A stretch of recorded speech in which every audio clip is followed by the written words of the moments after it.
السلام علیکم ورحمۃ اللہ وبرکاتہ۔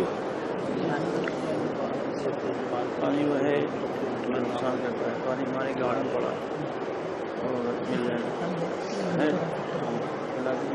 الحمد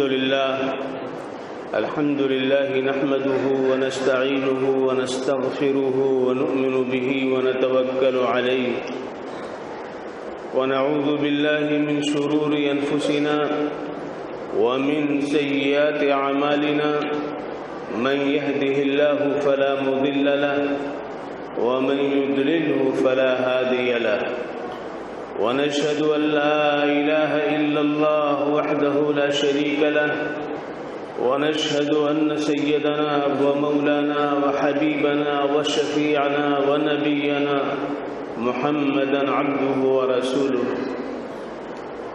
صلى الله عليه وعلى آله وسلم، أما بعد، قال الله عز وجل في القرآن المجيد والفرقان الحميد: أعوذ بالله من الشيطان الرجيم، بسم الله الرحمن الرحيم، يا أيها الذين آمنوا اتقوا الله وكونوا مع الصادقين، صدق الله العظيم۔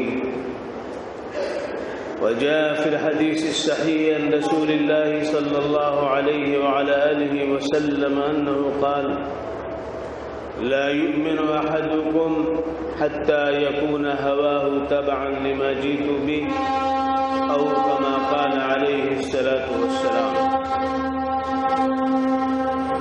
معزز حاضرین، مدرسہ فلاح المسلمین کے ذمہ داران، اساتذہ، اراکین اور عزیز طلبہ، سامعین بزم، نوجوانان اسلام، بڑی مسرت ہے کہ آج آپ اس ادارے میں، جو آپ کا محبوب ادارہ ہے، جس کا اس علاقے میں تعلیم و تربیت کی راہ سے بڑا اونچا کردار ہے، اور اس پورے علاقے میں اس کی ایک گرفت ہے، ایک پہچان ہے، ایک شناخت ہے، اس ادارے کے ناظم و سرپرست حضرت مولانا سید محمد وادع رشید ندوی دامت برکاتہم، اور ہم سب کے مخدوم حضرت مولانا سید محمد رابع حسنی ندوی دامت برکاتہم، یہ دونوں حضرات کی آمد کی اطلاع تھی، اور ہم لوگوں کو ان کے جلو میں آنا تھا، ان کے ساتھ آنا تھا، اور آپ حضرات سے کچھ گفتگو کرنی تھی۔ ہمارے وہ مخدوم و بزرگ ہیں، ان کو دیکھ لینا ہی کافی ہے، اور بزرگوں کو دیکھ کر کے بھی بہت کچھ حاصل ہوتا ہے۔ اللہ کے نیک بندے علماء ورثۃ الانبیاء ہیں، لہذا ان کو دیکھنا بھی ایک بہت بڑی سعادت کی بات ہے، لیکن حالات ہوتے ہیں، یہ قابل شخصیتیں اگر ہمارے درمیان نہیں ہیں کسی وجہ سے، جیسا کہ ابھی مولانا انوار صاحب ندوی نے آپ کے سامنے اس حقیقت کو رکھا کہ ایک ادارے ہی کی بات تھی، کانپور میں ایک ادارہ ہے جو دارالعلوم نۃ العلماء سے ملحق ہے، اس ادارے کے کچھ مسائل ایسے پیدا ہو گئے ہیں اس ادارے میں، جس کی بنیاد پہ حالات ناگفتہ بھی ہوئے ہیں، جس کی وجہ سے وہاں سے ایک وفد آنا طے ہوا، اور اس وفد کی بات سن کر کے کسی نتیجے تک پہنچنا ضروری قرار پایا، اس وجہ سے ہمارے یہ بڑے نہیں آ سکے ہیں۔ کبھی ایسا ہوا بلکہ ایک دفعہ حضور اکرم احمد مصطفیٰ محمد مصطفیٰ صلی اللہ علیہ وآلہ وسلم نے مسیلمہ کذاب کی آمد پہ جب مدینہ منورہ میں مسیلمہ کذاب آیا جو نبوت کا دعوے دار تھا اور حضور صلی اللہ علیہ وسلم کو دعوت دی، اللہ کے رسول صلی اللہ علیہ وسلم گئے تو ظالم نے یہ کہا کہ ایسا ہے کہ ہم لوگ نبوت کو بانٹ لیں، آدھی نبوت آپ لے لیجئے، آدھی ہمارے پاس رہے، آپ شہر کے نبی ہو جائیے اور ہم دیہات کے نبی ہو جائیں۔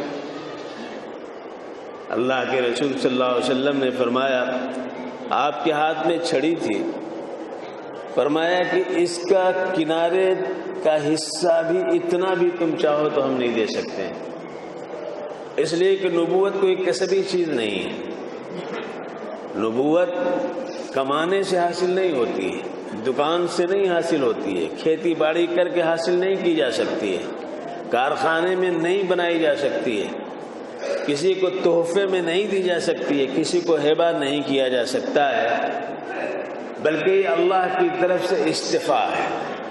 اللہ یصطفی من الملائکۃ رسلا ومن الناس، اللہ انتخاب فرماتا ہے فرشتوں میں سے اور انسانوں میں سے رسول کو، پیغامبر کو، میسنجر کو، اور اللہ ان کے ذریعے اپنے بندوں تک اپنا پیغام، اپنا فرمان، اپنا قانون وہ بھیجتا ہے، لہذا یہ کمانے کی چیز نہیں ہے۔ اور اللہ کے رسول نے وہیں پر حضرت قیس بن شماس بن قیس جو انصار کے بڑے خطیب تھے ان کو ساتھ میں لے کر کے گئے تھے اور فرمایا کہ یہ ہیں تمہارے ہر سوال کا یہ جواب دیں گے، اور آپ وہاں سے تشریف لے آئے۔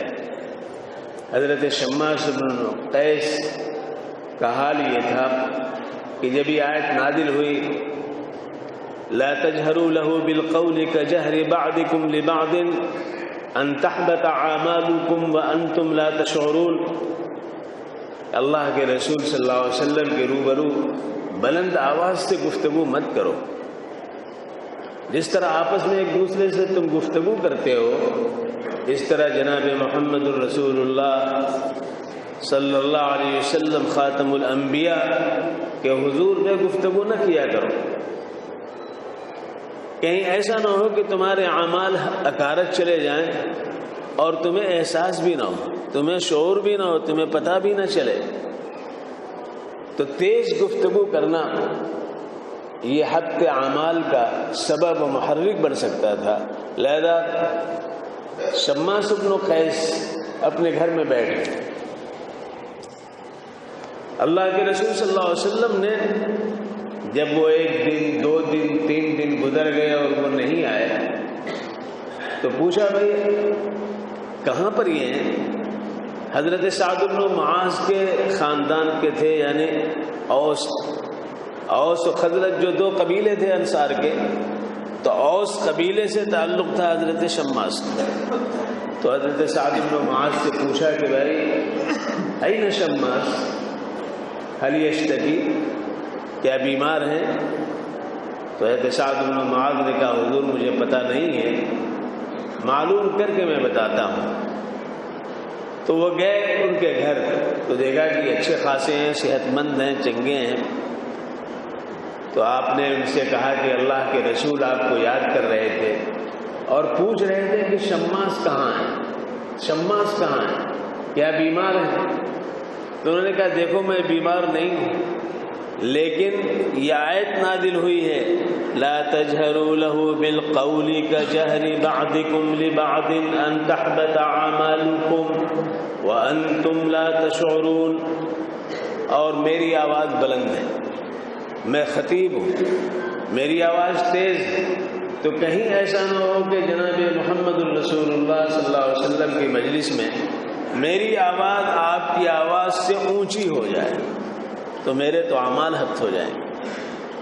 صحابہ کرام کا حال یہ تھا۔ اللہ کے رسول صلی اللہ علیہ وسلم کی تربیت میں صحابہ کرام کی سیرت نکھرتی چلی گئی، ان کی زندگی بنتی چلی گئی، ان کا ایمان بڑھتا چلا گیا، ان کے کردار کو چاندنی لگتی چلی گئی اور اللہ رب العزت کی رضا کے وہ مستحق قرار پائے۔ جس کا آغاز کہاں سے ہوا؟ جب اللہ کے رسول صلی اللہ علیہ وآلہ وسلم مدینہ منورہ تشریف لے آئے تو وہاں صفہ سے ہوا ہے، اور مکہ مکرمہ میں کہاں سے ہوا؟ حضرت ارقم کے گھر سے ہوا، دار ارقم سے ہوا ہے، جہاں قریش کو پتہ نہ چلنے پائے، ابو لہب کو معلوم نہ ہونے پائے، ابو جہل کو اس کی بھنک نہ لگنے پائے، امیہ کو اس کا احساس نہ ہونے پائے، اور اسی طرح جو مٹھ تھے وہ ٹوہ میں لگے رہتے تھے۔ اللہ کے رسول صلی اللہ علیہ وسلم نے ایسا انتظام فرمایا تھا کہ جو لوگ ایمان لے آتے تھے ان کی تربیت کے لیے، ان کی ذہن سازی کے لیے، ان کے فکر کو بنانے اور سنوارنے کے لیے، ان کی زندگی کو آئینہ دکھانے کے لیے اللہ کے رسول صلی اللہ علیہ وسلم بے انتہا کوشاں اور اس ذیل میں ہر طرح سے متوجہ ہوا کرتے تھے۔ اسی لیے دار ارقم کو آپ نے مرکز بنایا تھا، لہذا صحابہ کرام وہاں جمع ہوتے تھے اور خاموشی کے ساتھ وہاں لوگ یہ سمجھتے تھے کہ گھر ہے، لیکن اس گھر کے اندر تمام زندگی کے تعلق سے وہ باتیں ہوتی تھی جو زندگی کو سنوارنے والی ہوتی تھی۔ تو اللہ کے رسول کا عمل تعلیم کے اعتبار سے، تربیت کے اعتبار سے مکے میں بھی جاری تھا، اور تعلیم و تربیت کے اعتبار سے مدینہ منورہ میں بھی جاری رہا، اور صفہ سے اس کا انتظام اللہ کے رسول صلی اللہ علیہ وسلم نے کیا۔ کیوں؟ اس لیے کہ انسانی زندگی کی بقا، انسانی زندگی کو سنوارنا تعلیم سے متعلق ہے، مربوط ہے۔ اگر تعلیم نہیں ہے تو شعور تو ہوگا لیکن خود شعور ہی نہیں پیدا ہوگی۔ ایک جانور کے اندر بھی شعور ہے لیکن خود شعور ہی نہیں ہے اس کے اندر۔ شعور یہ ہے کہ کوئی لاٹھی لے کر کے آ رہا، آپ لاٹھی لے کر کے کسی بھینس کے سامنے جائیں تو بھینس وہاں سے بھاگ جائے گی۔ کتے کو اگر آپ نے جھک کر کے اگر ایک ڈھیلا اٹھایا تو کتا فوراً جو ہے وہ بھاگ جائے گا۔ کوا جو ہے بیٹھا ہوا ہے، اگر آپ نے ذرا سا یوں کیا تو فوراً اڑ جائے گا۔ تو شعور ہے کہ نہیں؟ شعور ہے، پرندوں کو بھی شعور ہے، جانوروں کو بھی شعور ہے، لیکن خود شعور ہی نہیں ہے۔ خود شعوری کا مطلب یہ کہ ہم کیا ہیں، ہم کیا ہیں، اس کائنات میں ہمارا رول کیا ہے، ہمارا کردار کیا ہے، ہمارا مقصد حیات کیا ہے، یہ ان کے اندر شعور نہیں ہے۔ اتنا تو شعور ہے، اس کو شعور تو کہتے ہیں لیکن خود شعوری نہیں کہتے، اس لیے کہ انہیں اپنی ذات کا ادراک نہیں ہے، ان کے اپنی ذات کا ہی شعور نہیں ہے کہ وہ کیا ہیں، کیوں ہے ان کو بنایا گیا ہے۔ یہ اللہ تبارک و تعالیٰ نے انسان کے اندر یہ رکھا، انسان کے اندر یہ رکھا ہے۔ لہذا اگر آپ غور کریں اس ناحیے سے تو اس کائنات کے اندر آپ دیکھیں گے کہ اللہ کی مخلوقات میں ایک مخلوق وہ ہے جس کو جمادات کہتے ہیں۔ جمادات پہاڑ ہے، جمادات سے تعلق ہے، زمین ہے، جمادات سے تعلق ہے، آسمان ہے، اسی سے تعلق ہے۔ ایک مخلوق ہے جس کو نباتات کہتے ہیں، نباتات یہ پیڑ پودے ہیں، تو جمادات نباتات۔ ایک مخلوق حیوانات ہے، حیوانات میں یہ چرندے ہیں، پرندے ہیں، درندے ہیں، یہ سب ہیں۔ اور ایک مخلوق وہ ہے جو حیوان ہے لیکن حیوان عاقل و ناطق ہے، جس کو خود شعوری اللہ رب العزت نے عطا فرمائی ہے، وہ انسان ہے۔ یہ چار قسم کے ہیں، یہ چار مخلوقات ہیں۔ اس میں اگر آپ جمادات کو دیکھیں، پہاڑوں کو دیکھیں تو اس میں نشو و نما تو ہے، یعنی وہ بھی زندگی ہے۔ اگر زندگی نہ ہو تو وہ پتھر ہمیں کام نہیں آ سکتے۔ اگر یہ پتھر زندہ نہ ہوتے جن کو کاٹ کر کے ہم نے یہاں لگایا تو اس میں وہ چمک، وہ دمک، وہ تابانی، وہ حسن، وہ تجمل نظر نہیں آتا۔ لیکن یہ سب چیزیں زندگی سے وابستہ ہیں نا۔ جس طرح چہرے میں ایک دمک ہوتی ہے، ایک حسن ہوتا ہے، ایک کشش ہوتی ہے جب انسان کے اندر زندگی اور تابانی ہوتی ہے تو۔ لیکن اگر روح نکل گئی اور مردہ ہے تو چہرے پر وہ چیز باقی نہیں رہتی ہے۔ تو جمادات کے اندر بھی گویا زندگی ہے اور نشو نما اس میں ہے، لیکن نشو نما اتنا معمولی درجے کا ہے کہ ہم اس کا ادراک نہیں کر پاتے، ہم کو پتہ نہیں چلتا ہے۔ لہذا ہماری پوری زندگی گزر جاتی ہے اور پہاڑ یا ٹیلا ہم کو اتنا ہی بڑا نظر آتا ہے، اتنا ہی اونچا نظر آ رہا ہے، وہ کب بڑھ رہا ہے، کتنا بڑھ رہا ہے ہم کو نہیں پتا ہے۔ اللہ نے نشو و نما تو اس کو رکھ کے اس میں دی ہے جو بہت ہی معمولی ہے، لیکن حرکت نہیں دی ہے۔ دیکھیے وہ ایک جگہ سے دوسری جگہ منتقل نہیں ہو سکتے ہیں، پہاڑ منتقل نہیں ہو سکتا ہے، یہ بھی اللہ کا بہت بڑا احسان ہے۔ اگر پہاڑ کے اندر حرکت ہوتی، چلنے کی طاقت اللہ تبارک و تعالیٰ دیتے، اور ہر پہاڑ دوسرے پہاڑ سے ملنے کے لیے جاتا، ہمالیہ پہاڑ جو ہے بمبئی کی چوپاٹی دیکھنے کے لیے جاتا، تو بتائیے ہم سب کا حال کیا ہوتا؟ ذرا سا ہل جائے تو ہمارا حال جو ہے خراب ہو جائے۔ تو اگر وہ چلنے کی اللہ تعالیٰ اس کو قوت دیتے، طاقت دیتے، تو ہمارا حال کیا ہوتا؟ تو اللہ نے جمادات کو جمع کے رکھا ہے، حرکت نہیں دی۔ حرکت آئے تو زلزلہ کہہ دیتے ہیں کہ نہیں کہہ دیتے ہیں کہ زلزلہ آ گیا، پہاڑ ہل جائے تو زلزلہ آ گیا، تباہی آ جائے گی۔ تو اللہ نے نشو و نما تو دیا، حرکت نہیں دی اس کو۔ نباتات کے اندر اللہ رب العزت نے نشو و نما دیا، لہذا اس کو ہم مشاہد طور پہ دیکھتے ہیں۔ ایک چھوٹا سا بیج تخم ہم گاڑتے ہیں، گٹھلی گاڑتے ہیں، پھر اس سے اخوا نکلتا ہے، پھر صاحب ہوتے ہوتے ہوتے درخت بن جاتا ہے، ہماری نظروں کے سامنے باغ تیار ہو جاتا ہے۔ تو بڑھنا بھی ہے، نشو و نما بھی ہے، لیکن حرکت نہیں ہے، اپنی جگہ ہل حال کر کے وہ رہ جاتا ہے۔ جتنا ہلتا ہے ہمیں اتنی ہی زیادہ کاربن ڈائی آکسائڈ ملتا ہے، اتنی زیادہ ہوا کے جھونکے آتے ہیں، اس کی جو ہے وہ اس کا سایہ دراز ہوتا رہتا ہے، سمٹتا رہتا ہے۔ یہ سب فوائد ہیں اس کے جو ملتے ہیں، لیکن اپنی جگہ سے وہ بھی نہیں ہٹ سکتا ہے، نہیں جا سکتا ہے۔ اگر وہ بھی چلے تب بھی بڑی آفت آ جاتی۔ برگد کا درخت چلتا اگر اپنی جگہ سے تو کتنی کھیتیاں تباہ ہو جاتی۔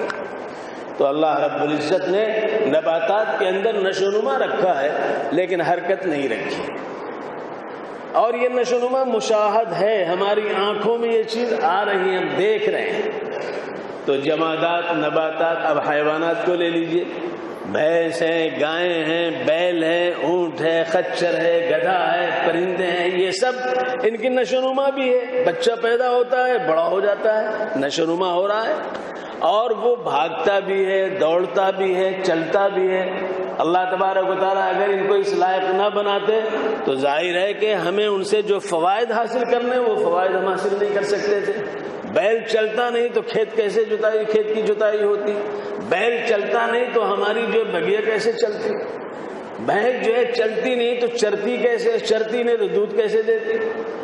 لہذا یہ اللہ نے اس کو چلنے، متحرک ہونے، حرکت کرنے کی بھی اللہ نے اس کو قوت عطا فرمائی اور نشو و نما بھی رکھی۔ آگے کی چیز اس کو نہیں دی، لیکن حیوان ناطق جو انسان ہے، اللہ رب العزت نے اس کو نشو و نما بھی دیا، حرکت بھی دی اور عقل بھی دی۔ اس کو عقل دیے کہ نہیں دیے؟ اسی عقل کی بنیاد پر وہ جمادات پر، حیوانات پر، نباتات پر کیا ہے؟ حاوی ہے، ہر ایک پر کنٹرول رکھے ہوا ہے، اس عقل کی بنیاد پہ جو اللہ نے اسے عطا فرمائی ہے۔ لیکن ایک بات ذہن میں رکھیے، اللہ نے ہمیں آنکھ دی ہے کہ نہیں دی ہے؟ آنکھ کب کام کرتی ہے؟ آنکھ کب کام کرتی ہے؟ آنکھ اس وقت کام کرتی ہے جب خارج میں روشنی ہوتی ہے۔ اگر روشنی چلی جائے، ابھی لائٹیں بجھ جائیں تو ہماری آنکھ کام کرے گی؟ نہ لڑکے کی، نہ جوان کی، اور نہ بوڑھے کی، کسی کی آنکھ کام نہیں کرے گی۔ اور اسی حال میں اگر ہمیں نکلنا ہوا تو اپنی چپلوں کو تلاش کرنا ہمارے لیے مشکل ہو جائے گا۔ تو معلوم ہوا کہ اس آنکھ کو کام کرنے کے لیے خارج میں روشنی کی ضرورت ہے۔ اللہ کتنا کریم ہے، اللہ کتنا رحیم ہے، اللہ ہماری ضرورتوں کا کتنا جو ہے کیسی کفالت فرماتا ہے کہ اس نے ہم نے پیدا ہونے سے پہلے ہماری آنکھ کھلے تو دیکھ سکے۔ اس نے سورج بنائے، اس نے چاند بنائے، اس نے سیارگان فلک بنائے، اور یہی نہیں بلکہ اللہ رب العزت نے ہمیں فن دیا کہ ہم دیا جلائیں، ماچس بنائیں، موم بتی بنائیں، لالٹین جلائیں، اور طرح طرح سے جو ہے ہم فائدہ اٹھائیں، روشنی پیدا کریں، اور اس کے ذریعے ہم یہ سارا مسئلہ آنکھ کی وجہ سے۔ اگر آنکھ بند ہو جائے تو کسی چیز کی ضرورت نہیں۔ ہم اس کو بہتر سے بہتر، جتنی تیز روشنی ہوگی اتنی تیز ہماری آنکھ کام کرتی ہے۔ تو اللہ تبارک و تعالیٰ نے ہمیں فن بھی عطا فرمایا، اور ان چیزوں کو اللہ نے پیدا کیا۔ اور پھر ہماری جسمانی ضرورت، یہ جسم ہمارا مٹی سے بنا ہے نا، مٹی سے بنا ہے. اللہ تبارک و تعالیٰ فرماتے ہیں هو الذی خلقکم من طین ثم قضى اجلا واجل مسمى عنده ثم انتم تمترون. وہی وہ ذات ہے جس نے تم کو مٹی سے پیدا کیا، پھر اس نے تمہارے لیے وقت مقرر کر دیا ہے. کتنی عمر ہے تمہاری؟ 60 سال لکھ دی تو لکھ دیا، 70 سال لکھ دیا 25 سال لکھ دیا. لہذا وہاں تک پہنچنے کے بعد معاملہ کٹ ہو جاتا ہے. وہ روح جو ہے اللہ کے ہاں چلی جاتی ہے. اللہ اپنے حکم کو واپس لے لیتا ہے. روح کیا چیز ہے؟ یسألونک عن الروح قل الروح من امر ربی. وہ پوچھتے ہیں آپ سے کہ روح کیا چیز ہے، آپ کہہ دیجئے کہ یہ میرے پروردگار کا حکم ہے. مثال کے طور پر سمجھانے کے لیے بڑی آسانی سے آپ روح کی مثال سمجھ جائیں گے. ابھی یہاں 2 سال پہلے اچانک ہمارے وزیر اعظم نے کیا اعلان کیا؟ راتوں رات اعلان کر دیا کہ 500 کے نوٹ کیا ہو گئے، بند کر دیے گئے. اعلان کیا کہ نہیں کیا؟ تو 500 کے نوٹ، 1000 کے نوٹ بند کر دیے گئے. اب وہ صاحب بند ہو گئے تو جن کے پاس وہ نوٹ تھے سب ہوا میں ہو گئے کہ نہیں ہو گئے؟ حالانکہ وہی نوٹ ہے، وہی سائز ہے، اس پر گاندھی جی بیٹھے ہوئے ہیں، سمجھ گئے آپ، جن کو بڑھانے سے بہت کچھ کام بھی بن جاتا تھا. اب صاحب بیٹھے ہوئے لیکن کوئی پوچھ نہیں رہا ہے، ہوا ہو گئے. ایک حکم سے سارے نوٹ ہوا ہو گئے. یہاں تک کہ خواتین، عورتیں جو کئی سال سے شوہروں سے چھپا کر کے بچا کر کے وہ رکھے ہوئے تھی، وہ سب جو ہے پریشان ہو گئی کہ صاحب وہ تو سب ہوا ہو گئے، اب کیا کریں؟ تو ایک اعلان نے، ایک حکم نے وہ سارے نوٹوں کی زندگیاں ختم کر دی.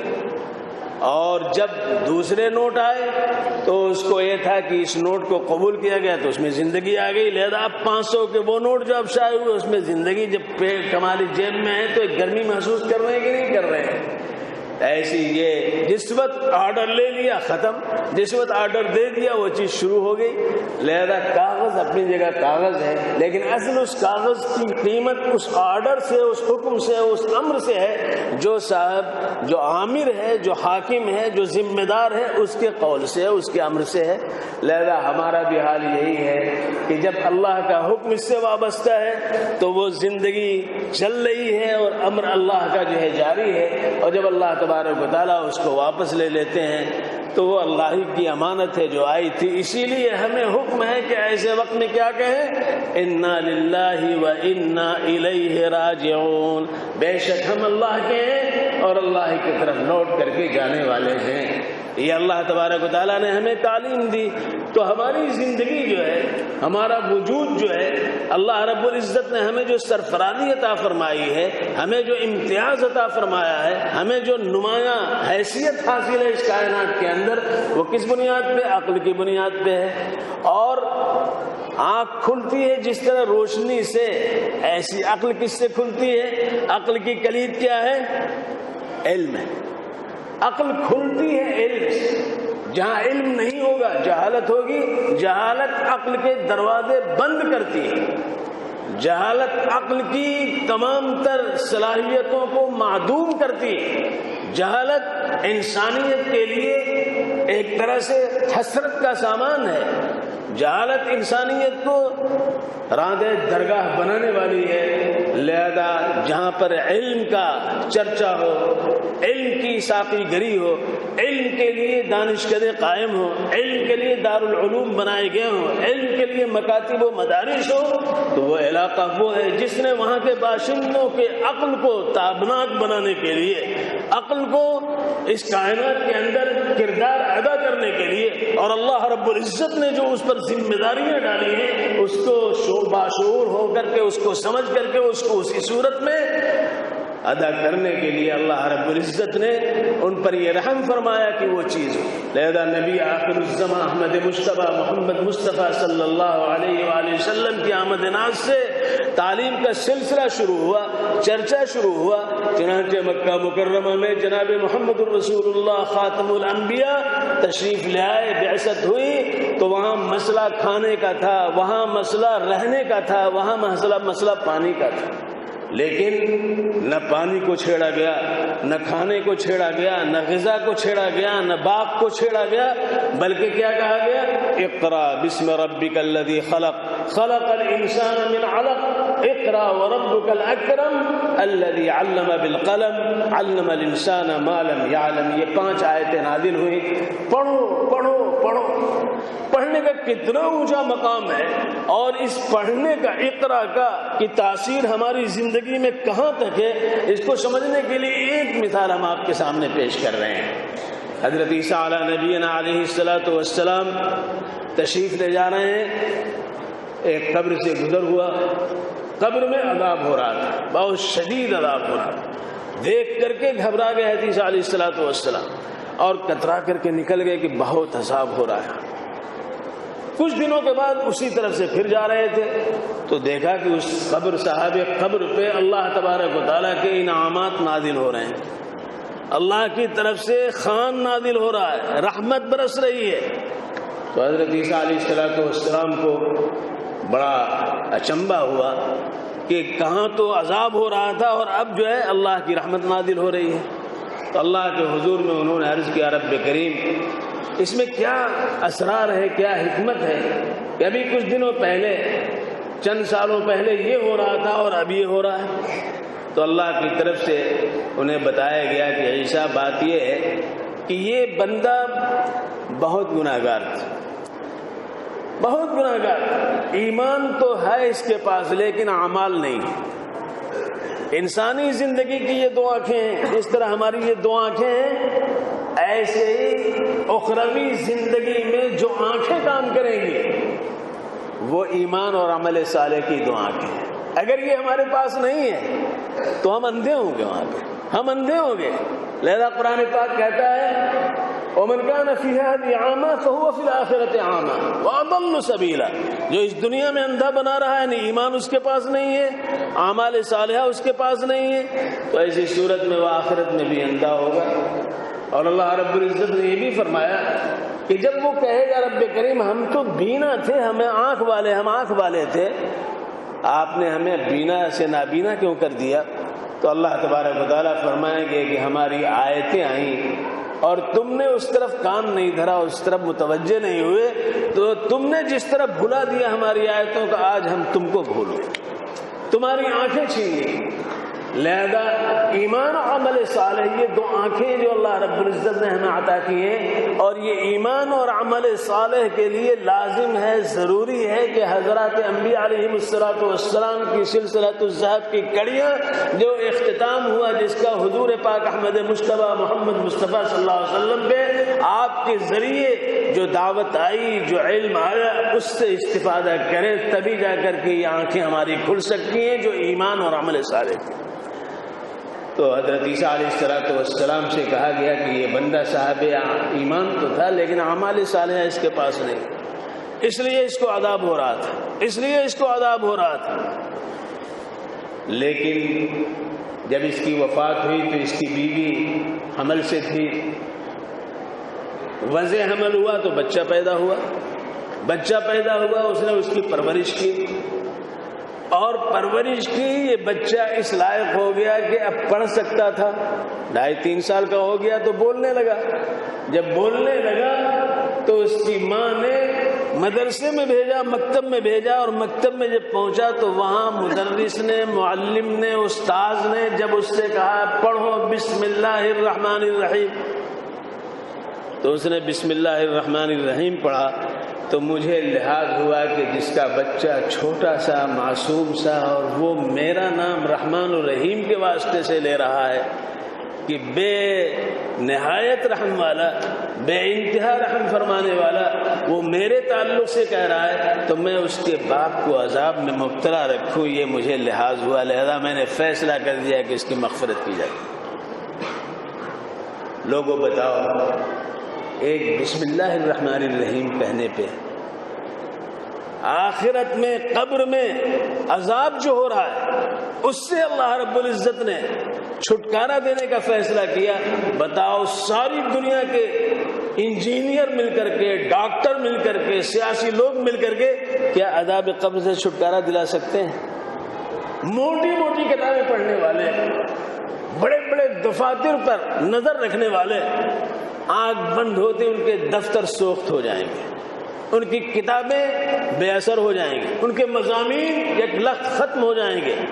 لیکن اللہ کے نام لے کر کے پڑھنے والا جب اللہ کا نام لیتا ہے تو اللہ ہر تمام رکاوٹوں کو دور فرما دیتا ہے، تمام چیزوں کو ختم فرما دیتا ہے اور راہیں اس کے لیے کھلتی چلی جاتی ہیں۔ لہذا یہ مدارس و مکاتب، اس میں جس کا بچہ آتا ہے پڑھنے کے لیے تو وہ صرف بچہ نہیں پڑھتا ہے بلکہ اپنے باپ کو بھی پڑھا رہا ہے، اپنی ماں کو بھی پڑھا رہا ہے، اپنی بہن کو بھی پڑھا رہا ہے، اپنے بھائی کو بھی پڑھا رہا ہے، اپنے خاندان کو بھی پڑھا رہا ہے، اس لیے کہ وہ جائے گا تو کچھ نہیں کہے گا تو وہ پہنچ کر کے صحیح طور پر لا الہ الا اللہ محمد الرسول اللہ تو پڑھے گا، کچھ نہیں کرے گا تو السلام علیکم ورحمۃ اللہ تو کہے گا، کچھ نہیں کرے گا تو کسی دن بیٹھ کر کے سورہ یاسین تو پڑھے گا، کچھ نہیں کرے گا تو اللہ کا نام تو صحیح لے گا۔ یہ ایک لفظ اللہ کا نام لینے، ایک شخص کے بارے میں اللہ کے رسول نے فرمایا کاش وہ اللہ کہا ہوتا تو اس کی مغفرت ہو جاتی۔ لہذا یہ دولت کہاں ملتی ہے؟ انہی اداروں کے اندر ملتی ہے۔ اور الحمدللہ ثم الحمدللہ قسم کھا کر کے یہ بات کہی جا سکتی ہے کہ جب یہ ادارہ نہیں تھا اس وقت کے دور کو بھی آپ میں دیکھنے والے بہت سے موجود ہیں ابھی، اور آج کا دور کہ الحمدللہ اس کے بطن سے سینکڑوں ادارے وجود میں آ گئے، لڑکوں کے بھی آ گئے، بچیوں کے بھی آ گئے، اور ایک دینی چلت پھرت کا ماحول پیدا ہوا۔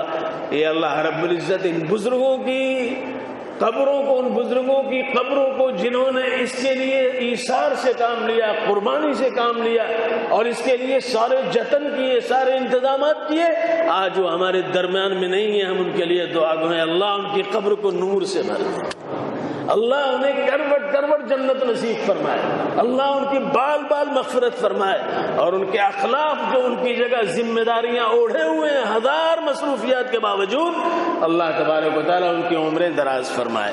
آج ہمارے درمیان نہیں آ سکے، ہمیں ضرور قلق ہے اور اس کا احساس ہے، لیکن ہمیں یہ خوشی ہے کہ اللہ نے بھی ان کو زندہ رکھا ہے اور ہمارے بارے میں دعائیں کر رہے ہیں، فکر کر رہے ہیں، تبھی تو انہوں نے ہم لوگوں کو بھیجا یہاں پہ۔ آپ کے درمیان ہم کیسے آ سکتے تھے؟ انہوں نے جب بھیجا تو ہم آئے، تو ان کا بھیجنا بھی حقیقت میں انہی کا آنا ہے، اس لیے کہ انہی کی بات ہے جو ہمیں آپ کو سنانا ہے۔ تو حضور اکرم محمد مصطفیٰ صلی اللہ علیہ وسلم نے شماس ابن قیس جو خطیب تھے انصار کے، مسیلمہ کذاب سے کہا کہ یہ تمہارا جواب دیں گے، حضور تشریف لے گئے تو ان کا جواب حضور کا جواب تھا کہ نہیں تھا؟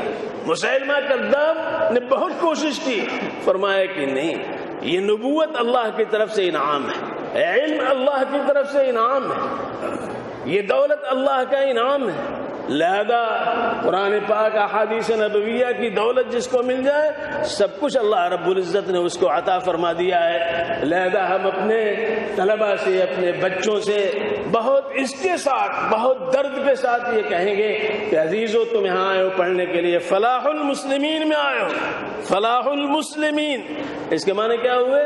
مسلمانوں کی فلاح کی جگہ، جہاں مسلمانوں کو کامیابی ملتی ہے، مسلمانوں کو شاہ کلید وہ حاصل ہوتی ہے جس کے ذریعے کامیابی و کامرانی کے راستے کھلتے چلے جاتے ہیں۔ تو عزیزو میرے دوستو، ناموں کا بھی بڑا اثر ہوتا ہے کہ نہیں ہوتا ہے؟ نام کا بھی اثر ہوتا ہے، کامیابی ملتی ہے۔ ابھی کلید کی بات چل رہی تھی، ہمارے حضرت قاری صاحب ماشاءاللہ اللہ رب العزت ان کی شخصیت کو قابل رشک بنایا ہے۔ قرآن پاک پڑھتے ہیں تو کئی طرح سے سناتے ہیں، نعت پڑھتے ہیں تو سما بن جاتا ہے، اور صاحب تقریر کرتے ہیں تو بڑے بڑے جو ہیں وہ خطیب جو ہیں ان کے سامنے ان کی خطابت مات پڑ جاتی ہے۔ یہ سنا رہے تھے عثمان ابن طلحہ کے بارے میں کہ اللہ کے رسول صلی اللہ علیہ وسلم نے کلید ان سے لی تھی، اس وقت ڈرے ہوئے تھے، سہمے ہوئے تھے، لیکن جناب محمد الرسول اللہ صلی اللہ علیہ وسلم کے ایک اخلاق عالیہ نے ان کو ایمان سے نواز دیا، ایمان کی دولت انہیں ملی، اور حضور کی زبان مبارک سے یہ نکل گیا کہ قیامت تک جو لے گا وہ ظالم ہوگا۔ تو آج تک بڑے بڑے جبابرہ اور بڑے بڑے ظالم آئے، لیکن اس خاندان سے کعبۃ اللہ شریف کی کنجی نہیں لے سکے، کنجی نہیں لے سکے۔ حجر اسود کو اٹھا لے گئے، حجر اسود 19 سال تک کرامتا جو شیعوں کا غالی فرقہ ہے، ان قرمطیوں نے حجر اسود کو نکال کر کے لے آ کے 19 سال تک چھپا کے رکھا. 19 سال کے بعد بہت بڑی رقم دے کر کے اس حجر اسود کو پھر حاصل کیا گیا. اب مسئلہ یہ تھا کہ یہ اصلی ہے کہ نقلی ہے. مسئلہ یہ تھا کہ حجر اسود اصلی ہے کہ نقلی ہے. تو اس دور کے بڑے امام بڑے عالم تھے, انہوں نے کہا کہ پانی میں ڈالا جائے, اگر یہ پتھر ڈوب جائے تو نقلی ہے اور نہ ڈوبے تو اصلی ہے. ڈوب جائے تو نقلی ہے اور نہ ڈوبے تو اصلی ہے. لہذا پانی بھر کر کے ایک ٹب ملایا گیا اور انہوں نے اس پتھر کو ڈالا تو وہ ڈوبا نہیں. فرمایا کہ یہ اصلی, فرمایا کہ یہ اصلی ہے. حضرت زکریا علیہ السلام کے سامنے ایک مسئلہ آیا تھا, قرآن پاک میں تذکرہ ہے. کیا مسئلہ آیا تھا؟ مسئلہ یہ آیا تھا کہ حضرت مریم کی کفالت کون کرے. جتنے لوگ تھے بیت المقدس کے اندر, علماء اور فضلاء اور انبیاء, ہر ایک چاہ رہا تھا کہ ان کی کفالت وہ کرے. تو وہاں پر یہ طے کیا گیا کہ پانی کو چھوڑا جائے, نالی بنا کر کے پانی کو چھوڑا جائے اور ہر ایک عالم اپنے قلم کو پانی میں ڈالے. نبی ہوگا تو صاحب علم ہوگا, صاحب علم عالم ہوگا تو صاحب علم ہوگا, مبلغ ہوگا تو صاحب علم ہوگا, لہذا قلم بھی ہوگا اس کے پاس. لہذا اپنا اپنا قلم. تو اس وقت قلم جو سیٹھے کے ہوتے تھے, نرکل کے ہوتے تھے, لکڑی کے ہوتے تھے. آج کل قلم تو اب قلم بھی غائب ہے, اب تو انگلیاں ہی ٹپ ٹپ کرتے ہیں, ہر چیز لکھتے چلی جاتی ہیں. تو اس وقت قلم تو یہ ہوا کہ اپنے قلم کو ڈالیں, یلقون اقلامہم ایہم یکفل مریم, ہر ایک جو اپنا اپنا قلم ڈالے. لہذا انہوں نے ڈالا. اب اس میں شرط یہ تھی کہ جس کا قلم پانی کے بہاؤ کے مخالف سمت پر جائے وہی کفالت کرے گا. اب آپ بتائیے, سوکھی ہوئی لکڑی قلم بناتے ہیں, اس کو پانی میں جب ڈالیں گے تو پانی جدھر بہ رہا ادھر ہی آئے گا نا وہ. لیکن یہ طے ہوا کہ کفالت اللہ کی طرف سے طے ہے, لیکن کس کو دی جا رہی ہے یہ طے نہیں ہے. لہذا سب نے طے کیا کہ جس کا قلم پانی کے بہاؤ کے مخالف سمت میں جائے وہ کفالت کرے گا. یعنی چیلنج کو قبول وہ کرنے والا ہے, چیلنج کو قبول کرنے والا وہی ہے. تو حضرت زکریا کا قلم جو تھا وہ مخالف سمت میں چلا کہ نہیں چلا؟ حضرت زکریا کا قلم مخالف سمت میں چلا, پانی کا بہاؤ یوں تھا, ان کا قلم یوں چڑھتا چلا گیا. سب نے طے کر لیا کہ حضرت مریم کی کفالت کون کرے گا؟ حضرت زکریا کریں گے. تو حضرت زکریا نے ان کی کفالت کی. وکفلھا زکریا, حضرت زکریا نے کفالت کی.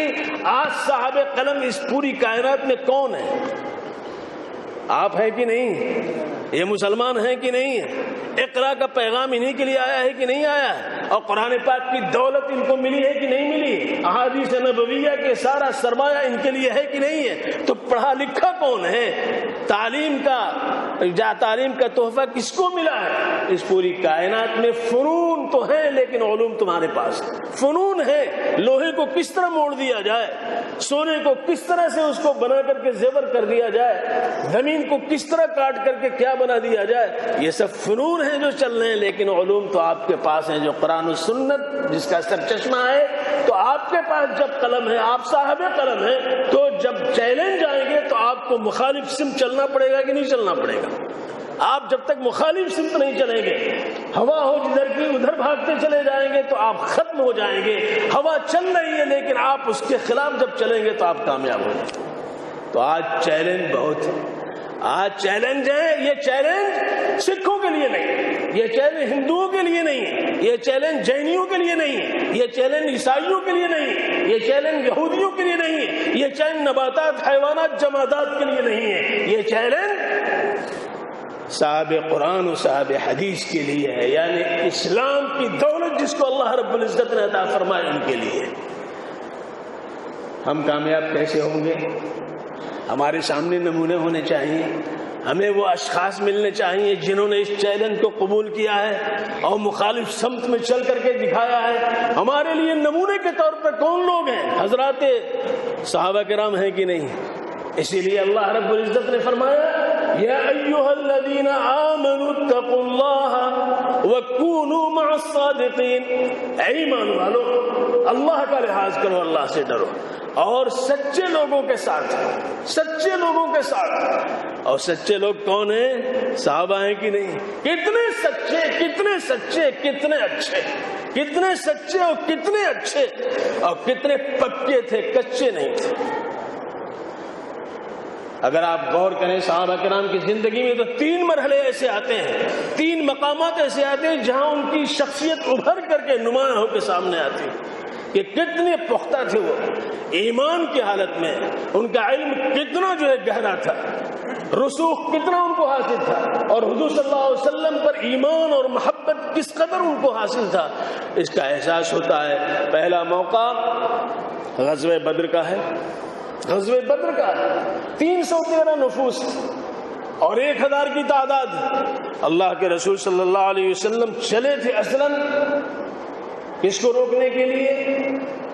ابو سفیان کے قافلے کو روکنے کے لیے، لیکن وہ قافلہ نکل گیا۔ اب جو ہے سامنا کس سے تھا؟ 1000 کی تعداد ہے، تیر و تفنگ سے لیس ہے، شمشیر برنا ان کے پاس ہے، گھوڑے اور جوڑوں کے ساتھ وہ آ رہے ہیں، اونٹوں کے ساتھ وہ آ رہے ہیں، اور ادھر کل 2 گھوڑے ہیں اور چند اونٹ ہیں، ٹوٹی ہوئی تلواریں ہیں، بعض کے پاس وہ بھی نہیں۔ حضرت عکاشہ رضی اللہ تعالی عنہ کہتے ہیں اے اللہ کے رسول میرے پاس تو کچھ نہیں، میں کس سے لڑوں؟ اللہ کے رسول صلی اللہ علیہ وسلم نے حضرت عکاشہ کو ایک ڈنٹھل، کھجور کی سوکھی ہوئی ایک ڈنٹھل جو ہے آپ کو دے دیا کہ یہ لو، اور ان کے ہاتھ میں جب وہ ڈنٹھل وہ چھڑی گئی تو وہ تلوار بن گئی، وہ تلوار ہوگی ان کے ہاتھ، اور اس تلوار سے وہ لڑتے رہے۔ غزوہ بدر میں لڑے، غزوہ احد میں لڑے، غزوہ خندق میں استعمال کیا، فتح مکہ میں، یہاں تک کہ حضرت امیر معاویہ کے دور تک وہ تلوار باقی رہی۔ تو اللہ تبارک و تعالیٰ کی نصرت یہ آتی رہی۔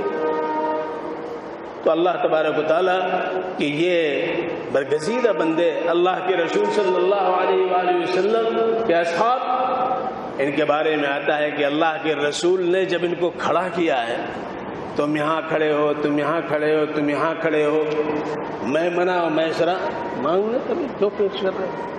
جب مانگے تب میں منع اور میسرہ، یعنی داہنا بازو، بایاں بازو، سامنے کا، پیچھے کا اور بیچ کا، یہ 5 حصے ہوتے ہیں۔ اسی لیے خمیس بھی کہتے ہیں، لشکر کو خمیس بھی کہتے ہیں، کیوں؟ اس لیے کہ 5 اس کے اجزاء ہوتے ہیں، داہنا، بایاں، قدام، خلف اور قلب۔ تو اللہ کے رسول صلی اللہ علیہ وسلم نے کھڑا کیا، ایک فرد نے بھی نہیں کہا حضور کہاں آپ کھڑا کر رہے ہیں؟ 313 ہماری کل تعداد ہے، ہمارے پاس تلواریں بھی صحیح نہیں ہیں، آپ کیا مروانے کے لیے یہاں لے آئے ہیں؟ عقل تو یہی کہہ رہی تھی کہ نہیں کہہ رہی تھی؟ لیکن یہ صادقین نے ہمیں کیا جو ہے نمونہ پیش کیا زندگی کا اور ایمان کا، کہ انہوں میں سے ایک فرد نے بھی نہیں کہا کہ اللہ کے رسول ہم کو کہاں آپ کھڑے کر رہے ہیں، ہماری تو موت، بلکہ اللہ کے رسول نے اپنے اللہ سے، اپنے پروردگار سے کہا۔ عریش میں جو جھوپڑی ڈالی گئی تھی، اور جھوپڑی میں اللہ کے رسول بلک بلک کر کے، سسک سسک کر کے، رو رو کر کے، گڑ گڑا کر کے اپنے رب سے کہہ رہے تھے اللہم ان تہلک هذه العصابة لا تعبد، اللہم ان تہلک هذه العصابة لا تعبد، اے اللہ اگر یہ مٹھی بھر جماعت کام آ گئی تو تیری عبادت نہیں ہوگی۔ اس لیے کہ حضور کے بعد پھر کوئی نبی آنے والا نہیں تھا، آپ خاتم الانبیاء ہیں۔ یہ جھوٹے نبی جو مرزا غلام محمد قادیانی جیسے پیدا ہو گئے، ان کا کہیں اتا پتہ نہیں، کہیں اتا پتہ نہیں، اصل تو آپ ہی ہیں خاتم الانبیاء، پھر آپ کے بعد کوئی نبی آنے والا نہیں۔ لہذا اللہ کے رسول نے مسلم شریف کی روایت، بخاری شریف کی روایت کہ آپ نے کہا اللہم ان تہلک هذه العصابة لا تعبد، اللہ رب العزت نے حضور کی دعا سن لی کہ نہیں سن لی؟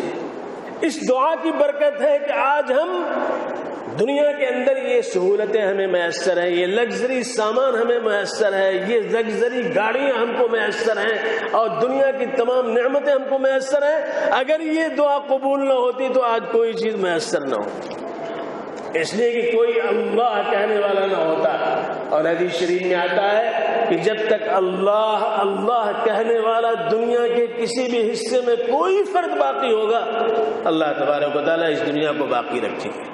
تو ایک مسلمان کی حیثیت کتنا عظیم ہے، لیکن شیطان یہ چاہ رہا ہے کہ حیثیت ختم ہو جائے، لہذا تمام دنیا کو مسلمانوں کے خلاف کرنے پر وہ آمادہ ہے. آج آمادہ ہے مسلمانوں کے خلاف، اسلام کے خلاف، نبی پاک کے خلاف، شریعت کے خلاف برسر پیکار رکھے ہوا کیے ہوا ہے، اور ساری دنیا پیچھے پڑی ہوئی اسلام کے. لیکن اسلام کی فطرت میں قدرت نے لچک دی ہے، اتنا ہی وہ ابھرے گا جتنا کہ دباؤ گے. جتنا دبائیں گے، جتنے اس کو یہ کریں گے، اللہ تعالیٰ اتنے ہی اچھالیں گے. جس طرح گیند کو جو ہے جتنا آپ دباتے ہیں اتنا ہی اچھلتا ہے، اتنا ہی وہ آگے بڑھتا ہے، اتنی ہی بلندی کی طرف جاتا ہے. ایسی اسلام کی فطرت میں اللہ رب العزت نے یہ قوت عطا فرمائی ہے. لیکن شرط یہ ہے کہ صاحب اسلام کے اندر وہ رسوخ ہو، وہ اعتماد ہو، جو اعتماد جناب محمد الرسول اللہ صلی اللہ علیہ وسلم کے صحابہ کرام کے اندر تھا، صحابہ کرام کے اندر تھا. لہذا دشمنان اسلام نے ہمیشہ صحابہ کرام کو متون کرنے کی کوشش کی ہے. روافض نے، شیعوں نے، خوارج نے حضرت علی کی تکفیر کی، اور روافض نے حضرت ابو بکر صدیق، حضرت عمر فاروق، حضرت عثمان ذی النورین کی تکفیر کر. لہذا خلفائے راشدین کی تکفیر ہو گئی. خوارج نے حضرت علی کی تکفیر کی، حضرت امیر معاویہ کی تکفیر کی، حضرت عمرو بن عاص کی تکفیر کی، اور روافض نے حضرت ابو بکر صدیق کی تکفیر کی، حضرت عثمان ذی النورین کی، حضرت عمر بن خطاب رضی اللہ عنہ کی. اور یہ چار وہ ہیں جن کے بارے میں حضرت عرباد بن ساریہ رضی اللہ تعالی عنہ کی حدیث، مشہور حدیث، کہ اللہ کے رسول نے فرمایا علیکم بسنتی و سنت الخلفاء الراشدین المہدیین عضوا علیہا بالنواجذ، کہ تمہارے اوپر میری سنت، میرا طریقہ اور میرے خلفاء راشدین کا طریقہ. تو خلفاء راشدین کون ہیں؟ حضرت ابوبکر کے سوا کون ہو سکتا ہے؟ حضرت عمر فاروق کے سوا کون ہو سکتا ہے؟ تو عثمان ذی النورین کے سوا کون ہو سکتا ہے؟ حضرت علی کرم اللہ وجہہ کے سوا کون ہو سکتا ہے؟ خلفاء راشدین تو یہی ہیں. لہذا اللہ کے رسول تو کہیں کہ ان کے طریقے کو اپنانے والا وہی کامیاب ہے، اور یہ ظالم کہیں کہ یہ کافر ہیں، مسلمان ہی نہیں ہیں. اور بچ گئے تھے حضرت علی، تو انہوں نے خوارج نے کہہ دیا یہ کافر ہیں، مسلمان ہی نہیں ہیں. اہل سنت والجماعت کے مقتدا اور پیشوا کون ہے؟ یہ خلفاء راشدین. خلفاء راشدین سے ہمارا سلسلہ نسب ملتا ہے علمی پیمانے پر، علمی راہ سے ہم ان تک پہنچتے ہیں. لہذا انہوں نے جس طرح سے حضور اکرم صلی اللہ علیہ وسلم کے دامن کو مضبوطی سے پکڑے رکھا، اور کسی بھی مرحلے میں انہوں نے اللہ کے رسول صلی اللہ علیہ وسلم کے حکم کے خلاف ورزی نہیں کی. حالات سخت سے سخت آئے، گھر کا سارا اثاثہ اٹھا کر کے دین کی سربلندی کے لیے حضرت ابوبکر صدیق رضی اللہ تعالیٰ عنہ نے دیا کہ نہیں دیا، اور اسی دین کی سربلندی کے لیے حضرت عمر بن خطاب رضی اللہ تعالیٰ عنہ نے آدھا گھر کا سرمایہ لا کے آپ کے قدموں میں ڈال دیا کہ نہیں ڈال دیا. اور تبوک کے موقع پہ حضرت عثمان ذی النورین رضی اللہ تعالیٰ عنہ نے سارا کا سارا 100 اونٹوں کا مال لدا ہوا جناب محمد الرسول اللہ صلی اللہ علیہ وسلم کے قدموں میں لا کر کے حاضر کر دیا کہ نہیں کر دیا. تو یہ ایثار و قربانی ان حضرات نے پیش کیا ہے، تب یہ دین سربلند ہوا ہے، آگے بڑھا ہے. آج ان کے خلاف کوئی کچھ کہے تو قبول کیا جا سکتا ہے، آج ان پر کوئی کیچڑ اچھالے تو بات قبول کی جا سکتی ہے. وہ مردود ہے، وہ ملعون ہے، وہ اللہ کی رحمت سے دور ہے. جو ان حضرات پر، ان پاک باز نفوس کے خلاف کوئی زبان کھولتا ہے وہ ملعون ہے، اللہ کی لعنت اس کے اوپر ہوگی. اس لیے کہ اللہ کے برگزیدہ بندے ہیں. اللہ رب العزت نے ان کے لیے رضی اللہ عنہ ورضوا عنہ کا خطاب دیا ہے. صحابہ کرام صحابہ کرام صحابہ کرام صحابہ کرام. اسی لیے ہمارے تمام علماء نے، ہمارے مشائخ نے، محدثین نے یہاں تک لکھا ہے حضرت امام احمد بن حنبل سے کسی نے کہا کہ حضرت امیر معاویہ افضل ہیں یا حضرت عمر بن عبدالعزیز، تو حضرت امام احمد بن حنبل نے فرمایا تھا کہ جو یہ کہے کہ عمر بن عبدالعزیز افضل ہیں امیر معاویہ سے تو لا تجالسوہم ولا تواکلوہم ولا تشاربوہم وَإِذَا مَرِضَ فَلَا تَعُودُوهُمْ، کہ اگر ایسے لوگ ہیں تو ان کے ساتھ کھانا مت کھاؤ، ان کو کھانے میں شریک مت کرو، ان کے ساتھ پانی نہ پیو، یعنی حقہ پانی سب بند کر دو، ان کے ساتھ بیٹھو نہیں، اور بیمار ہو جائیں تو ان کی عیادت کو نہ جاؤ۔ صحابہ کرام کا وہ مقام ہے، وہ مقام ہے۔ اللہ تبارک و تعالیٰ نے حضرت عبداللہ بن مسعود رضی اللہ تعالیٰ عنہ فرماتے ہیں کہ اللہ رب العزت نے ساری کائنات کے لوگوں کے دلوں کی طرف توجہ فرمائی تو سب سے اعلیٰ درجے کا دل حضور اکرم احمد مجتبی محمد مصطفیٰ صلی اللہ علیہ وسلم کے دل کو پایا تو اللہ نے اپنے لیے اسے قبول فرما لیا اور آپ کو اپنی رسالت سے سرفراز فرمایا۔ پھر اللہ رب العزت نے ساری کائنات کے لوگوں کے دلوں کی طرف پھر توجہ ڈالی تو حضور اکرم صلی اللہ علیہ وسلم کے دل کے سوا ان اصحاب محمد کے دل کو پایا تو اللہ رب العزت نے اپنے خاتم الانبیاء کے لیے ان کو بحیثیت اصحاب کے منتخب فرما لیا، ان کے دل کو منتخب فرما لیا۔ تو صحابہ کرام کے دلوں کو اللہ نے مانچ کر کے رکھا ہے، معصوم تو نہیں کہتے لیکن محفوظ ضرور ہے وہ۔ اگر کبھی ان سے کہیں چوک ہو گئی تو وہ چوک بھی اللہ نے اس لیے کرائی ان سے تاکہ امت کے لیے نمونہ ہو جائے۔ اگر آج حضرت معاذ سے چوک نہ ہوئی ہوتی تو زنا کے تعلق سے جو بات ہے، جو سزا ہے، عملی طور پہ وہ سزا کیسے ثابت ہوتی؟ اگر ہاتھ نہ کاٹا گیا ہوتا تو سرقہ کے تعلق سے یہ سزا کیسے سامنے آتی؟ اور ظاہر ہے کہ زنا ہو یا سرقہ ہو یا شراب ہو، یہ نبی کے ساتھ نبی اس کے لیے نمونہ کوئی پیش کرے یہ مناسب نہیں تھا، اس لیے کہ یہ اعلیٰ سیرت کے خلاف ہے۔ تو اللہ رب العزت نے حضرات انبیاء علیہ حضور صلی اللہ علیہ وسلم کے اصحاب کے ذریعے اس کو نمونے کے طور پر ایک دو سے پیش کر دیا تاکہ امت کے اندر اگر ایسے افراد آئیں تو اس کو جو ہے نمونہ امت کے لیے آ جائے کہ یہ چیز، اور ہر چیز نمونے کی بنیاد پہ چلتی ہے۔ تو میں نے بات یہ شروع کی تھی آپ کے سامنے کہ ہمارا وجود جو ہے یہ ضرور مٹی سے بنا ہوا ہے۔ هو الذی خلقکم من طین ثم قضى اجلا واجل مسمى عنده ثم انتم تمترون، لیکن اللہ نے اس کے اندر روح رکھی ہے کہ نہیں رکھی ہے؟ تو ہمارا وجود دو چیزوں سے مرکب ہے، ایک مادی وجود ہے اور ایک معنوی وجود ہے۔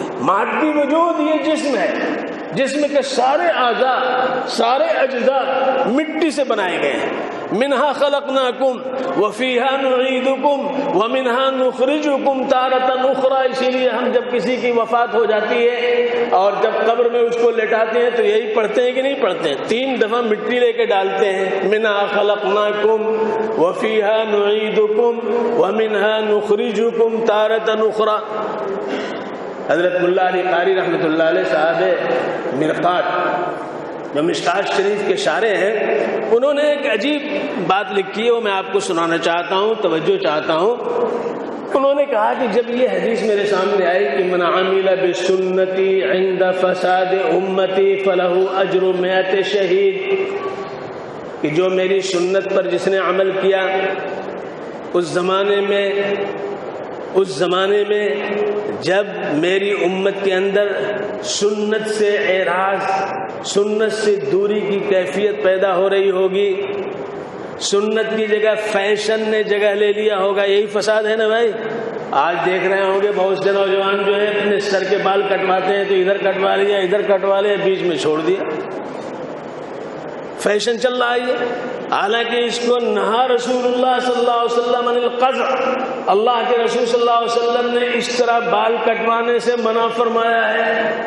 حضرت جعفر طیار کی شہادت ہوئی، حضرت جعفر طیار رضی اللہ تعالیٰ عنہ غزوہ موتا میں شہید کیے گئے، اللہ کے رسول نے مدینہ منورہ میں اطلاع دے دی، ان کے بچے 3 تھے، ان کی پرورش کا معاملہ تھا، ان کے بال بڑے ہوئے تھے، اللہ کے رسول صلی اللہ علیہ وسلم نے ان کے بال کٹوانے کا حکم دیا تو کچھ بال چھوٹے کچھ بڑے اس طرح کاٹ دیے گئے۔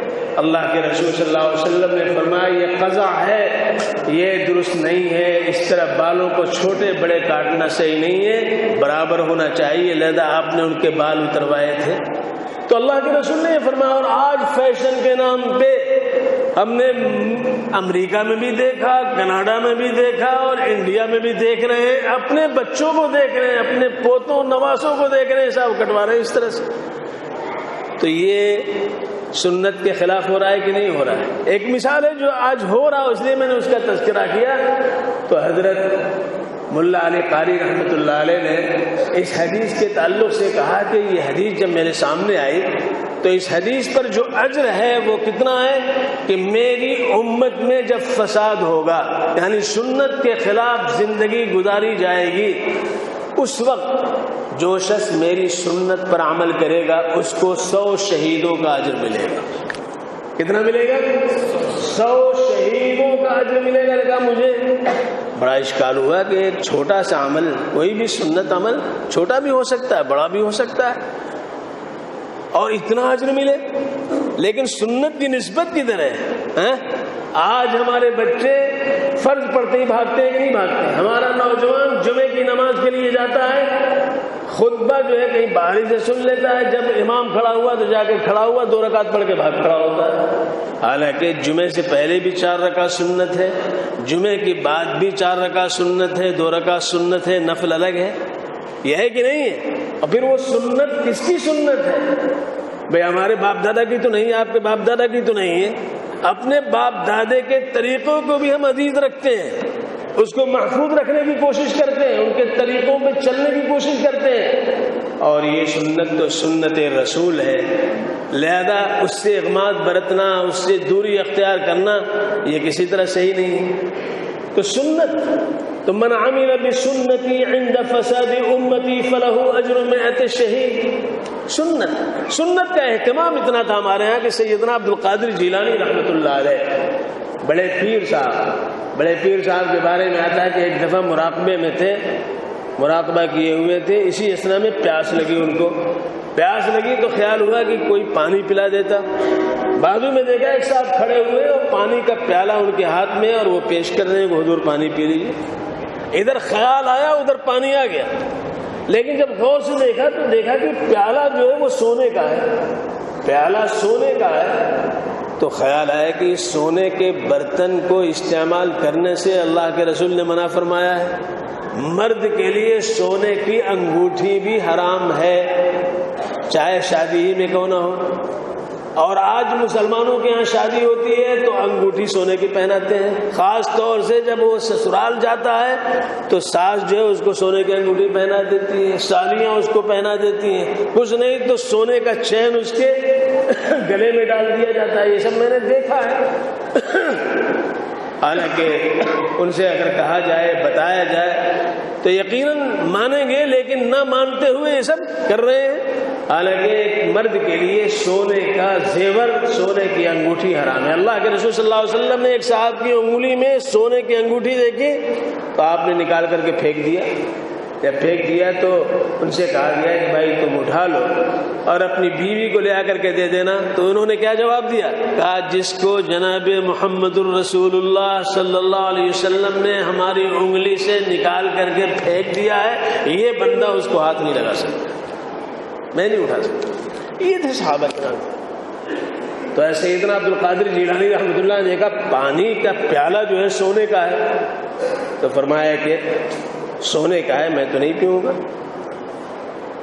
تو دل نے کہا، نفس نے کہا، یہ بڑا خطرناک ہے نفس نے کہا ارے پی لیجئے، اللہ کی طرف سے جب چیز آئی ہے تو اللہ میاں کیا پلاسٹک کے گلاس میں بھیجیں گے، مٹی کے کٹورے میں بھیجیں گے؟ ابھی جو جیسا ہوتا ہے اسی اعتبار سے بھیجتا ہے، تو اللہ کی طرف سے آیا ہے، پیالہ تو سونے کا پیالہ آیا۔ پھر انہیں خیال ہوا کہ یہ شیطان معلوم ہو رہا ہے، یہ وسوسہ ڈال رہا ہے، اور شیطان جب وسوسہ ڈالے تو سنت کیا ہے؟ سنت یہ ہے کہ اس وقت پڑھو لا حول ولا قوت الا باللہ۔ شیطان بہت کمزور ہے، یاد رکھو، شیطان بہت کمزور ہے۔ اتنا کمزور ہے کہ اذان کی آواز سن کر کے اتنی زوروں سے بھاگتا ہے کہ اس کی ہوا خارج ہو جاتی ہے، اقامت کی آواز سننے کی تاب نہیں رکھتا ہے، اور چھوٹا بچہ بھی لا حول ولا قوت الا باللہ کہتا ہے تو وہ بھاگ کھڑا ہوتا ہے، بہت کمزور ہے، بہت کمزور ہے۔ اور یہ بھی یاد رکھو کہ شیطان کا قابو تمہارے اوپر نہیں ہے۔ اللہ تبارک و تعالیٰ نے فرمایا ان عبادی لیس لک علیہم سلطان، میرے بندوں پر تمہارا قابو نہیں ہے۔ ہم کوئی گناہ کرتے ہیں تب شیطان ہم پہ قابو پا جاتا ہے، ہم سے کوئی غلطی ہوتی ہے تب شیطان آ کر اللہ تبارک و تعالیٰ نے اسی لیے قرآن پاک کے اندر ایک صاحب علم کا واقعہ بیان کیا ہے کہ وَاتْلُ عَلَيْهِمْ نَبَأَ الَّذِي آتَيْنَاهُ آيَاتِنَا فَانْسَلَخَ مِنْهَا فَأَتْبَعَهُ الشَّيْطَانُ فَكَانَ مِنَ الْغَاوِينَ۔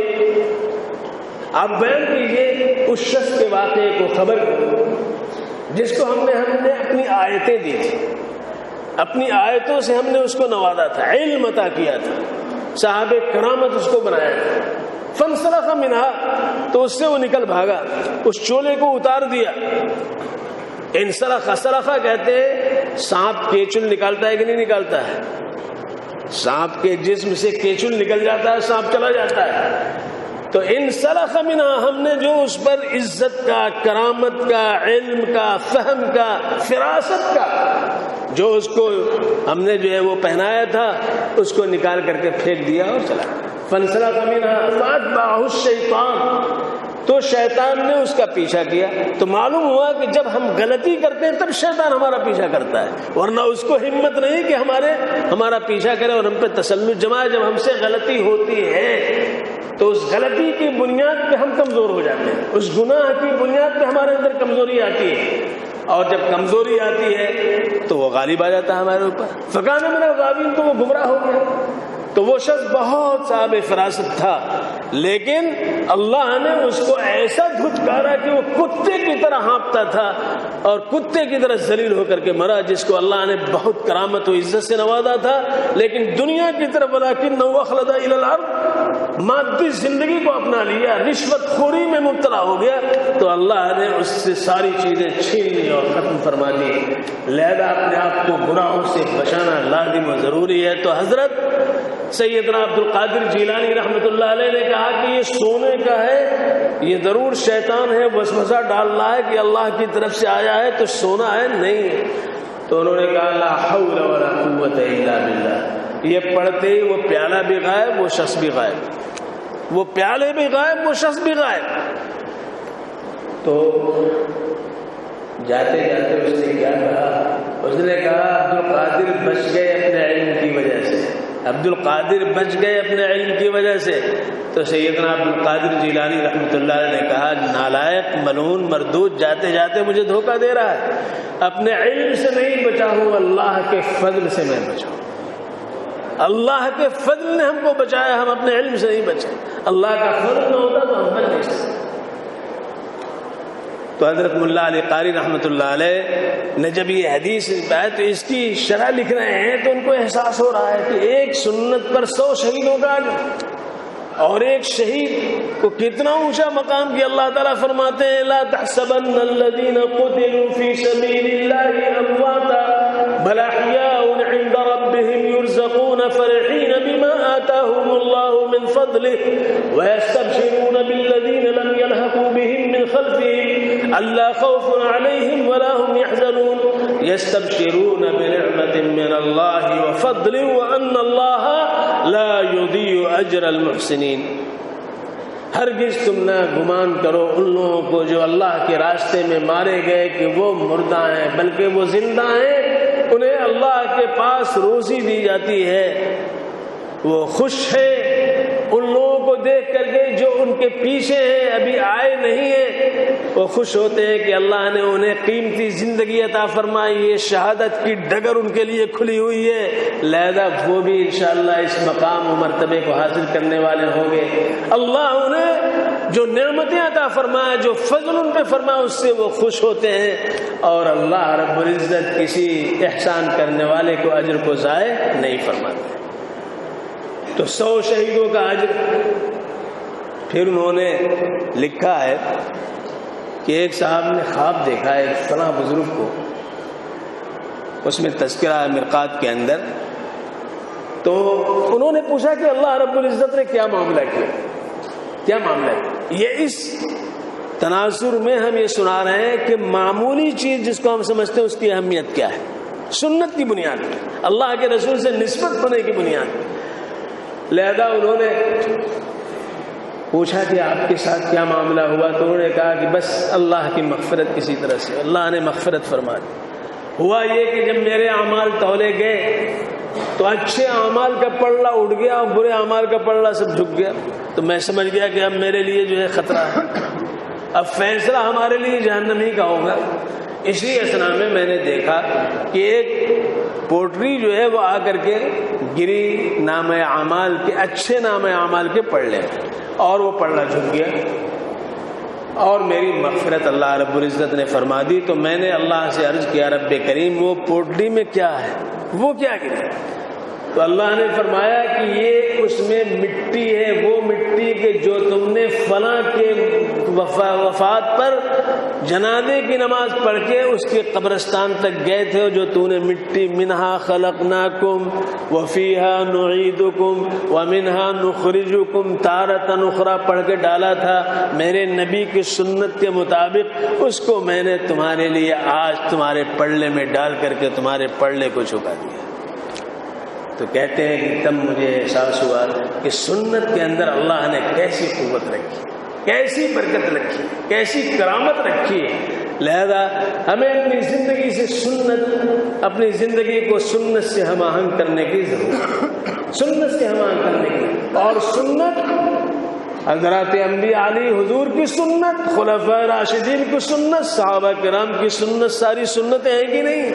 لہذا ہمارے لیے وہی مہر تاباں ہے، وہی ہمارے لیے عنوان زندگی ہے، وہی ہمارے لیے وحدت کا مظہر ہے، وہی ہمارے لیے اجتماعیت کا پیکر ہے، وہی ہمارے لیے کامیابی کا عنوان ہے.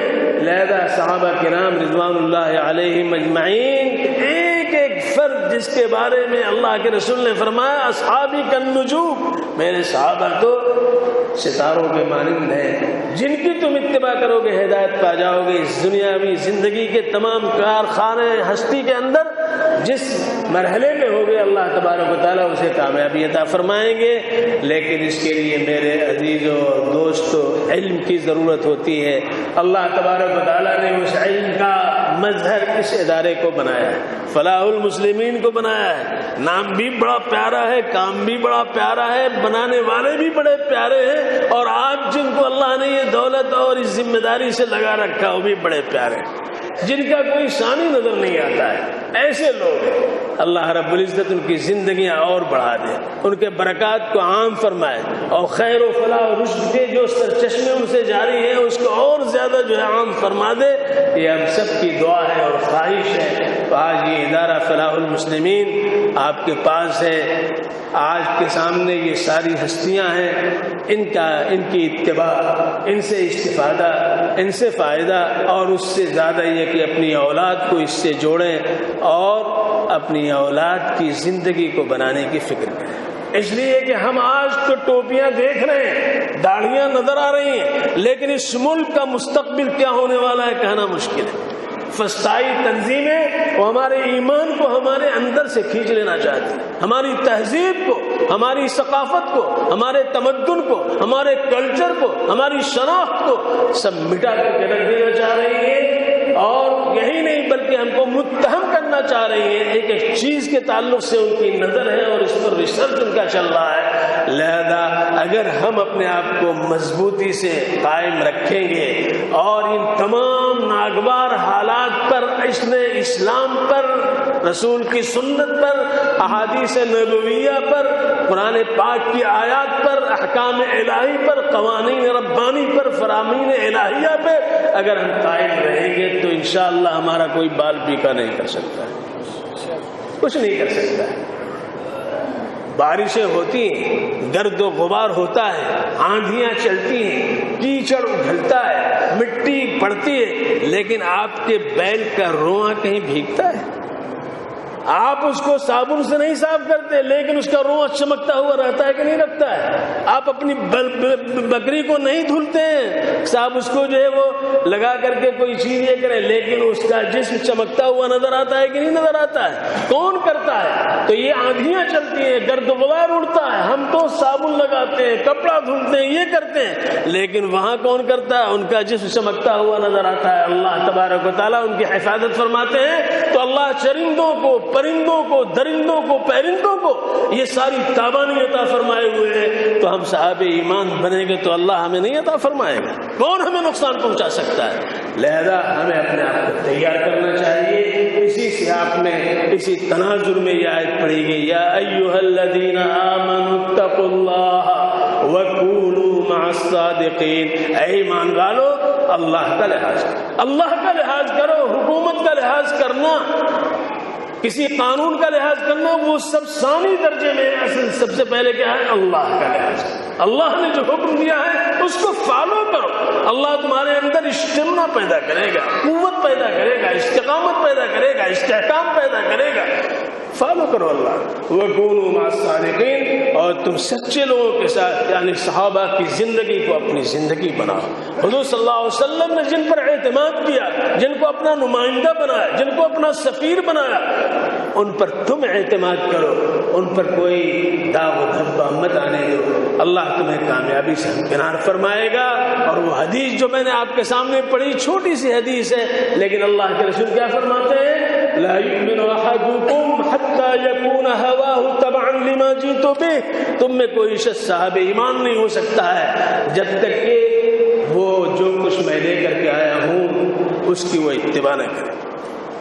جو کچھ میں لے کر کے آیا ہوں، جو شریعت لے کر کے آیا ہوں، جو حکم لے کر کے آیا ہوں، اس پر وہ یقین نہ کرے، اس کو فالو نہ کرے، اس کو اپنی زندگی میں، زندگی کے لیے رہنما اور رہبر تسلیم نہ کرے، وہ کامیاب نہیں، اس کا ایمان ہی نہیں ہے۔ اور جب ایمان ہی نکل جائے تو بچتا کیا ہے؟ لہذا ہمیں اس کی فکر کرنی چاہیے۔ اپنی زندگی، یہ چند روزہ زندگی آزمائش کے لیے ہے، اور سب سے بڑی بات جو حالات و تقاضے کے تحت کہی جا رہی کہ اپنی اولاد کی فکر کرنی چاہیے۔ اپنی اولاد کو بچائیے، اس کے ایمان کو بچائیے۔ ارتداد آ رہا ہے، ابھی آپ نے پرسوں کی خبر میں پڑھا ہوگا، 13 لوگوں نے ہندوازم قبول کر لیا۔ سہارنپور باغپت جو یو پی کا ایک ضلع ہے، اس باغپت میں 13 لوگوں نے جو مسلمان تھے، انہوں نے مندر میں جا کر کے ہندوازم کو قبول کر لیا، اپنے نام کرن اور سورن سب رکھ لیے۔ یہ آج ہو رہا ہے، کس بنیاد پہ ہوا، کون سی چال چلی گئی، کتنا مال ان کو دیا گیا، کیا کیا وعدے کیے گئے، یہ پوچھنے کی ضرورت نہیں ہے، سب کچھ ہو رہا ہے۔ لیکن اگر ایمان مستحکم ہے تو حضرت حذیفہ بن الیمان کے بارے میں آتا ہے کہ جب ان کو مسیحی حاکم نے پکڑ لیا، گرفتار کیا، اور ابلتے ہوئے، کھولتے ہوئے تیل کے کڑاہے میں ڈالا جا رہا ہے، اس وقت ان کی آنکھوں میں آنسو ہے، تو سمجھتا ہے کہ اب یہ جو ہے مان لیں گے جو ہم کہیں گے۔ اس وقت انہوں نے کہا کہ یہ نہ سمجھو کہ میں ڈر گیا، بلکہ مجھے رونا اس پہ آ رہا ہے کہ اللہ کے دین کے لیے مجھے کڑاہے میں ڈالا جا رہا ہے، کاش مجھے 70 دفعہ زندگی ملتی اور 70 دفعہ مجھے اس کڑاہے میں ڈالا جاتا تو میرے لیے خوشی کی بات۔ تو اپنی زندگی کو، دین کو سنوارنے کے لیے، اپنے گھر کو دیندار بنانے کے لیے، اپنی اولاد کو، احفاد کو دیندار بنانے کے لیے کوشش کرنے کی ضرورت ہے۔ اللہ تبارک و تعالیٰ ان تمام لوگوں کو سرخرو فرمائے جنہوں نے اس میدان میں کوشش کی ہے اور کر رہے ہیں، اور ان افراد کو قبول فرمائے جو اس کی فکر میں لگے ہوئے ہیں۔ اللہ اس ادارے کو قبول فرمائے جس کی تابانی اور روشنی میں ہمارا کارواں آگے بڑھتا چلا جا رہا ہے، اور شخصیات کو قبول فرمائے جنہوں نے یہ باغ لگایا اور آج یہ پھلدار ثمربار درخت بن چکا ہے، باغ بن چکا ہے۔ اسی پر میں اکتفا کرتا ہوں۔ وآخر دعوانا ان الحمدللہ رب العالمین، والصلاة والسلام علی سید المرسلین۔ درود شریف پڑھنے دعا کر لی جائے۔ اللہم صلی علی محمد وعلى آل محمد كما صليت على إبراهيم وعلى آل إبراهيم إنك حميد مجيد. اللهم بارك على محمد وعلى آل محمد كما باركت على إبراهيم وعلى آل إبراهيم إنك حميد مجيد. اللهم أنت السلام منك السلام السلام تبارك يا ذا الجلال والإكرام. اللهم اغفر لنا ذنوبنا وإسرافنا في أمرنا وثبت أقدامنا وانصرنا على القوم الكافرين. لا إله إلا الله الحليم الكريم. سبحان الله رب العرش العظيم والحمد لله رب العالمين. نسألك موجبات رحمتك وعزائم مغفرتك والغنيمة من كل بر والسلامة من كل إثم. لا تدع لنا ذنبا إلا غفرته ولا هما إلا فرجته ولا دينا إلا قضيته ولا مريضا إلا شفيته وعافيته ولا حاجة من حوائج الدنيا هي لك رضا إلا قضيتها ويسرتها يا أرحم الراحمين يا أكرم المكرمين. اے اللہ ہم سب کے گناہوں کو معاف فرما، خطاؤں سے درگزر فرما، نیکیوں کی توفیق عطا فرما. اے اللہ خیر ہمارے لیے مقدر فرما، شرور سے، فتنوں سے، مصائب سے، حوادث سے، حرق سے، غرق سے، ہدم سے، ندم سے، صدم سے اے اللہ ہم سب کی حفاظت فرما. اے اللہ جو ہم میں مریض ہیں انہیں شفا عطا فرما، جو مقروض ہیں ان کے قرض کی ادائیگی کا غیب سے سامان فرما، جو پریشان حال ہیں ان کی پریشانیوں کو دور فرما، جو بے روزگار ہیں انہیں برسر روزگار فرما. اے اللہ رب کریم جو ناقد خدا ہے اے اللہ ان کے لیے نسبتیں طے فرما. اے اللہ اس ادارے کو قبول فرما، اس ادارے کو ترقی عطا فرما، پڑھنے پڑھانے والوں کو قبول فرما. اے اللہ اس باغ کے لگانے والوں کی مغفرت فرما، ان کی قبروں کو نور سے بھر دے، جنت الفردوس ان کے لیے مقرر فرما دے. اے اللہ اور موجودہ ذمہ داروں کو قوت عطا فرما، زندگی میں برکت عطا فرما، ان کی صلاحیتوں کو اجاگر فرما. اے اللہ پڑھنے پڑھانے والوں کو قبول فرما، اس کی ضرورتیں پوری فرما، ترقی کے مواقع عطا فرما، موانع کا ازالہ فرما، سہولتیں میسر فرما. اے رب کریم اپنے فضل سے ہم سب کی دعائیں قبول فرما. ربنا تقبل منا انك انت السميع العليم وتب علينا انك انت التواب الرحيم. وصلى الله تعالى على خير خلقه محمد وآله واصحابه اجمعين. سبحان ربك رب العزة عما يصفون وسلام على المرسلين والحمد لله رب العالمين.